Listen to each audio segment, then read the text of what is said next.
मुझे बार बार ऐसा क्यों लगता है कि वे दो आंखें बड़ी बड़ी हमेशा काट खाने को तैयार मेरे इर्द गिर्द घूमती रहती हैं। और इस आभास मात्र से मेरा तन मन एक मूक वेदना से तड़प उठता है। मेरे शरीर का प्रत्येक रोम सिहर जाता है। मेरे कान खड़े हो जाते हैं। मस्तिष्क आने वाले खतरे से सचेत हो जाता है। ठंड में ठिठुरते बदन सा सारा अंग भय से कांपने लगता है। किंतु भेड़िए जैसी वे आंखें मेरे शरीर पर टूट पड़ने के लिए सन्नद्ध। मुंह से टपकती लार मेरे अंदर घिन उत्पन्न कर जाती है। रक्षा की चेष्टा का हर संभव प्रयास मैं करती रहती हूँ, बावजूद उनकी अतृप्त आंखें मुझे नोच ही डाल जाती हैं। और इस भद्र समाज की भद्र महिलाएं भी मुझ पर उंगली उठाकर मुझे ही दोषी ठहराती हैं।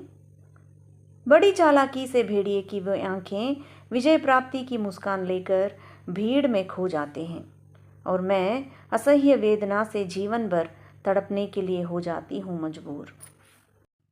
लेकिन यह तो पहले की बात थी। आजकल तो मुझे जीने भी नहीं दिया जाता है।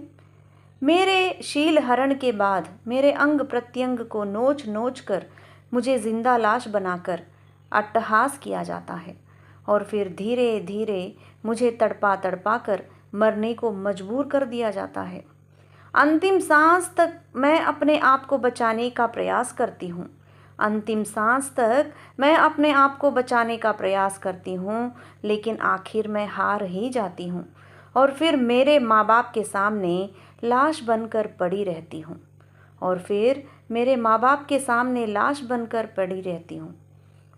और भेड़िए हाथों में फूल की माला लेकर झूठे आंसू बहाकर मेरे माँ बाप को सांत्वना के दो शब्द कहकर ओठों पर विजय की मुस्कान लेकर नए शिकार की खोज में खो जाते हैं।